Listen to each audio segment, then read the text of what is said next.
Paz do Senhor, meu querido, seja muito bem-vindo. Meu nome é Felipe, sou diácono na Assembleia de Deus, Missão aos Povos em Ouvidor, e hoje nós estaremos estudando a lição número 8, cujo tema é Comprometidos com a Palavra de Deus. Esse é o oitavo tema, da nossa revista da CPAD, nesse primeiro trimestre, que traz o título O Verdadeiro Pentecostalismo. Nós temos o nosso texto áureo, Verdade Prática e Leitura Bíblica em Classe, conforme a nossa revista. Então, pegue a sua revista, a sua Bíblia, papel e caneta e venha estudar juntamente conosco sobre essa interessante lição. Se você não é inscrito no canal, se inscreva, deixe o seu like, o seu comentário, que estará incentivando a gravar outras lições ou vídeos com outros temas. Nosso texto áureo ele vai trazer o seguinte texto: Bem-aventurados os que ouvem a palavra de Deus e aguardam. Lucas 11, 28. A nossa verdade prática diz: a autoridade divina da Bíblia deriva de sua origem em Deus e por si só encerra a suprema autoridade das Escrituras como plena e total garantia de infalibilidade. Ou seja, a palavra de Deus, ela se origina de Deus, é plena e infalível. Nossa leitura bíblica em classe está em 1 Timóteo, capítulo 2, do 14 ao 19, e 2 Pedro, capítulo 1, 20 e 21.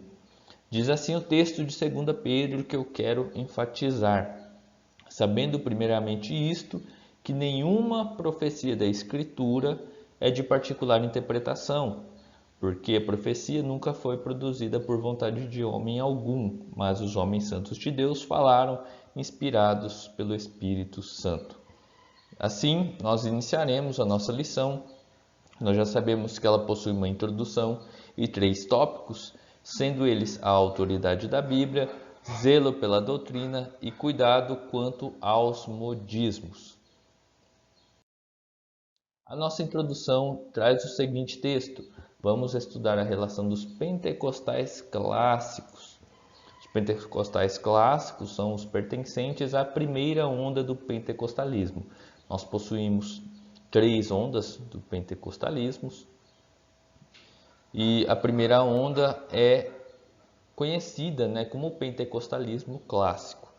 Então, pentecostais clássicos é ali, vamos dizer, de modo mais apontado, é a Assembleia de Deus, tá? A Assembleia de Deus, ela está incluída nesse pentecostalismo clássico, cuja ênfase é o batismo no Espírito Santo e o falar em línguas como uma evidência inicial dessa manifestação do Espírito Santo. Então nós vamos estudar a relação dos pentecostais clássicos e a leitura da Bíblia, a maneira como nós observamos as regras gramaticais, o contexto histórico e literário, para compreender melhor o texto sagrado. Uma característica que nós, assembleanos, pentecostais clássicos, trazemos é a de buscarmos a orientação do Espírito Santo para nos ajudar na interpretação da palavra de Deus. Nós, ao lermos a Bíblia, sempre buscamos a revelação, a iluminação do Espírito Santo para a interpretação correta daquele texto. O nosso primeiro tópico vai falar sobre a autoridade da Bíblia. Herdamos dos reformados do século XVI o conhecimento sola Escritura, ou seja, somente a Escritura. Um dos 5 pilares da reforma protestante, as 5 solas, que eu coloquei logo aqui abaixo, sintetizam em latim o pensamento dos reformadores. Então, logo após um tempo que houve a reforma protestante, surgiram essas 5 solas como uma forma de sintetizar o pensamento dos reformadores, a base da reforma protestante. Então, nós temos sola Escritura, somente a Escritura, solus Christo, somente Cristo, sola gratia, somente a graça, sola fide, somente a fé, e soli Deo glória, somente a Deus a glória. Essa é a base, o fundamento, a síntese do pensamento dos reformadores. Então, o brado sola scriptura, somente a escritura, ela significa que a Bíblia é a única regra de fé e prática para a vida cristã. E é por meio dela que podemos conhecer a Deus e entender a sua vontade. Ou seja, livros, declaração de fé e credos jamais substituirão a palavra de Deus.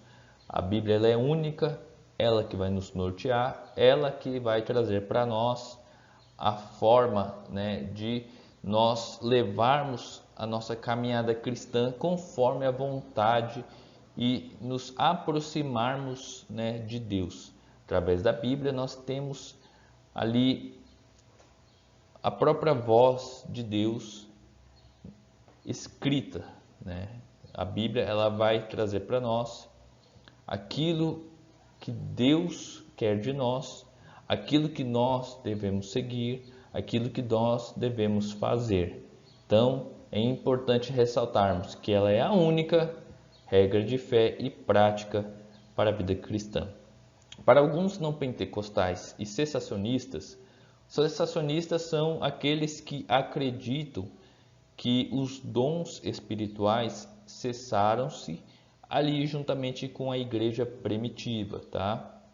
Então, os cessacionistas, eles não acreditam que os dons servem ou se manifestam na atualidade, mas eles acreditam que se cessou ali na igreja primitiva, que foi quando houve a necessidade de utilização desses dons, tá? Então, para eles, os pentecostais são vistos como um movimento que baseia suas crenças e práticas nas emoções e ensina a crença no cânon aberto.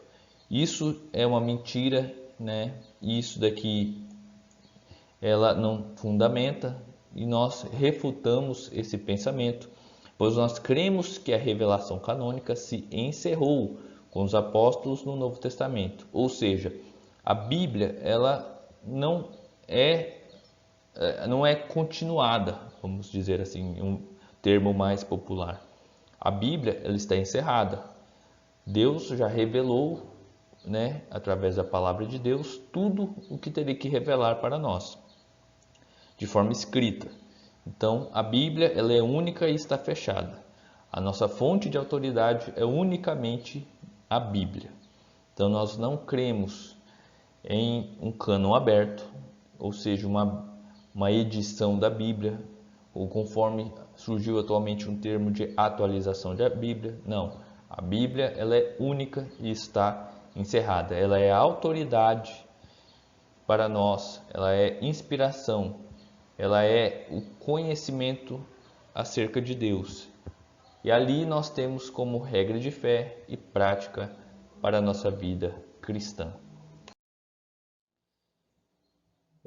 Muitos também vão nos acusar de sermos deístas. O que é o deísmo? É uma doutrina que afirma a existência de Deus, mas que ele estaria muito longe de nós. É um Deus que não se envolve com assuntos humanos. Nós também refutamos, essa ideia. Nós somos teístas, ou seja, nós cremos que Deus criou todas as coisas e não está longe de nós. É um Deus que se relaciona com o ser humano. É um Deus que ele se comunica conosco. Como? Através da leitura da sua palavra, pelos dons espirituais, que nós acreditamos sim que os dons espirituais eles ainda existem. Nós somos continuistas. Deus fala através de sonhos, de visões e até através de coisas simples do nosso dia a dia. Então nós cremos que Deus se comunica e se relaciona com o homem. O nosso segundo ponto, ele vai falar sobre o zelo pela doutrina. O zelo pela doutrina ele tem ligações com a apologética cristã. O que vem a ser a apologética cristã? A apologética ela é uma disciplina que lida com uma defesa racional da fé cristã. Ou seja, nós temos como parte dessa apologética os credos, né, e as confissões de fé. O que é isso? São documentos que são produzidos pelas igrejas com esse propósito de conhecer o pensamento bíblico e a doutrina da igreja. Então, a confissão de fé e os credos, elas vêm para defender de forma racional a fé cristã. Então, ela vai trazer de forma organizada, né, e sistemática tudo aquilo que a igreja acredita. Então, ali dentro da confissão de fé, por exemplo, vai citar acerca da Trindade, vai detalhar sobre Deus, Jesus, sobre a Bíblia, sobre o batismo, sobre o Espírito Santo. Então vai esclarecer esses temas para todos aqueles que fazem parte, né, daquela igreja. Então, se você ainda não conhecia esses termos, faça uma pesquisa no Google, coloque lá confissão de fé das Assembleias de Deus, você vai ter acesso a tudo aquilo que a Assembleia de Deus, né, crê e tudo aquilo que vai basear a doutrina da Igreja Assembleia de Deus. Então nós temos 3 subtópicos nesse nosso tópico acerca do zelo pela doutrina. É interessante nós ressaltarmos que a palavra doutrina ela vai significar ensino ou instrução. Então, muitas vezes nós falamos de doutrina, ela traz um certo contexto um pouco mais forte, né? Nós pensamos que é algo mais rigoroso, mas a doutrina ela vai trazer um sentido de ensino e de instrução.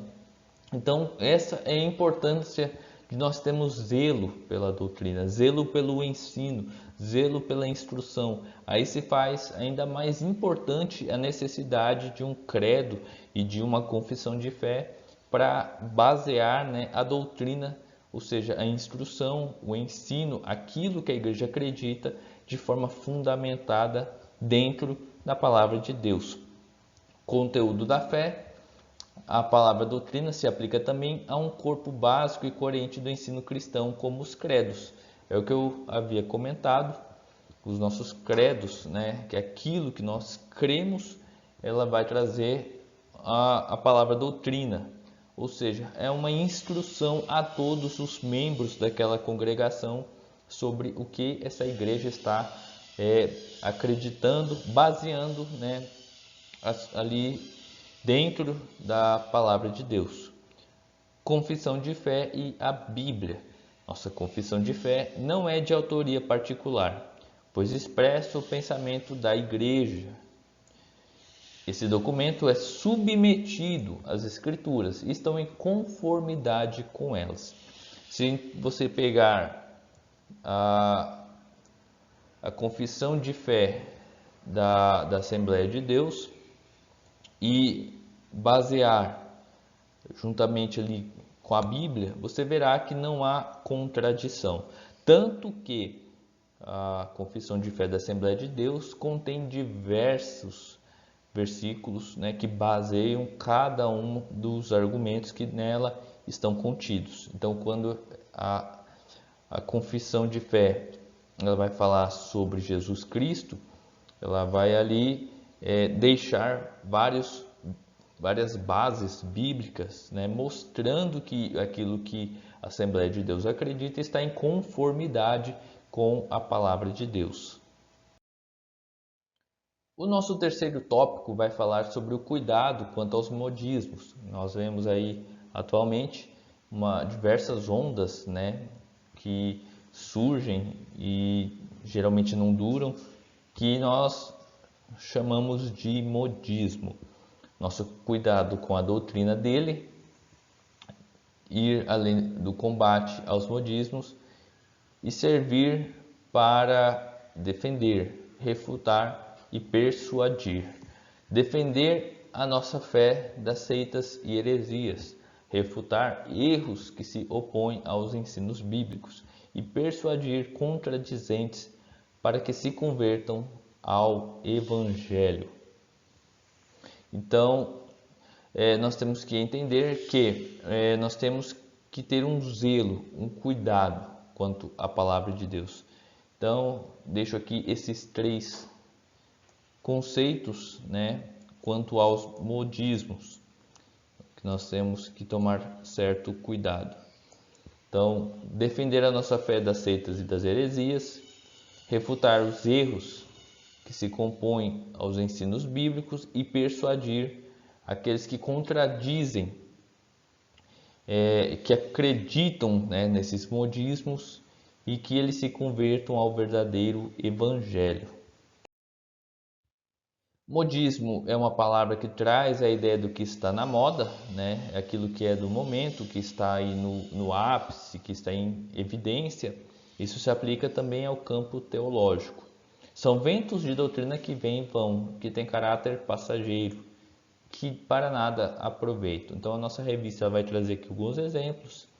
Época que existia muito dente de ouro, através ali de pseudos profetas, né?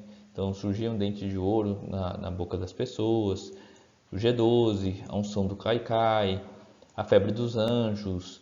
Então são alguns exemplos de modismos que surgiram, né, com o passar dos anos, que de nada se aproveitam e que de nada agregam, né, à vida da igreja.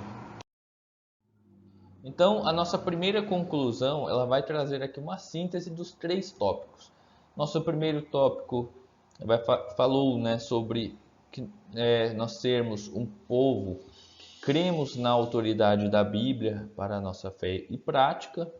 É aquilo que eu havia comentado, a nossa única regra de fé e de prática é a palavra de Deus. Síntese do tópico 2 vai trazer a nossa confissão de fé não é de autoria particular, pois expressa o pensamento e a vida da igreja. Esse documento é submetido às escrituras e está em conformidade com elas.